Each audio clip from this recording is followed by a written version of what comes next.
आपल्या महाराष्ट्रात नक्की काय चाललंय असाच प्रश्न सर्वांना पडेल आणि याला कुठेतरी आळा बसण्यासाठी कडक शिक्षा ही झालीच पाहिजे। राज्यात चिमुकल्यांवर अत्याचाराचं सत्र काही थांबेना।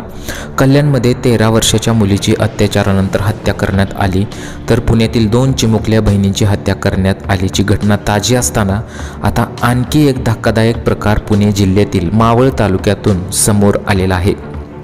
विसापूर किल्ला परिसरात आई वडिलांसोबत दुकानात असलेल्या 5 वर्षाच्या चिमुकलीवर बंदोबस्तावर असलेल्या पोलिसांनी लैंगिक अत्याचार केलेला आहे।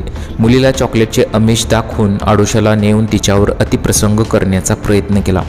लोणावळा ग्रामीण पोलिसांनी संबंधित पोलिसाला अटक केली आहे। सचिन वसंत सस्ते असं अटक केलेल्या पोलिसाचे नाव आहे। या प्रकरणी पीडित मुलीच्या आईने लोणावळा ग्रामीण पोलीस ठाण्यात फिर्याद दिली आहे। नाताळानिमित्त मावळ तालुक्यातील पर्यटन स्थळावर पोलिसांकडून अधिकचा बंदोबस्त लावण्यात आला होता। पर्यटन स्थळावर सुट्टीच्या अनुषंगाने लोक फिरण्यासाठी येतात। कोणताही अनुचित प्रकार घडू नये यासाठी पोलिसांनी चोख बंदोबस्त लावला होता। लोणावळा ग्रामीण पोलिसांच्या हद्दीत येणाऱ्या विसापूर किल्ल्यावर पुणे ग्रामीण मुख्यालयात येथून अधिकचा बंदोबस्त मागवण्यात आला होता। त्यामध्ये पोलीस सचिन सस्ते हा देखील विसापूर किल्ला परिसरात बंदोबस्तावर होता। विसापूर किल्ल्याच्या पायथ्याशी या पीडित मुलीच्या आईवडिलांची टपरी आहे। तिथे मुलगी खेळत होती। त्या चिमुकलीला सचिन सस्ते यांनी चॉकलेटचं आमिष दाखवले आणि आडोशाला नेले।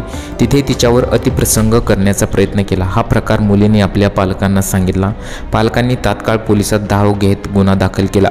लोणावळा ग्रामीण पोलिसांनी पोलीस सचिन सस्ते याला अटक केलेली आहे। सचिन सस्ते याने दारूच्या नशेतच हा धक्कादायक प्रकार केलेला आहे अशी माहिती समोर येत आहे।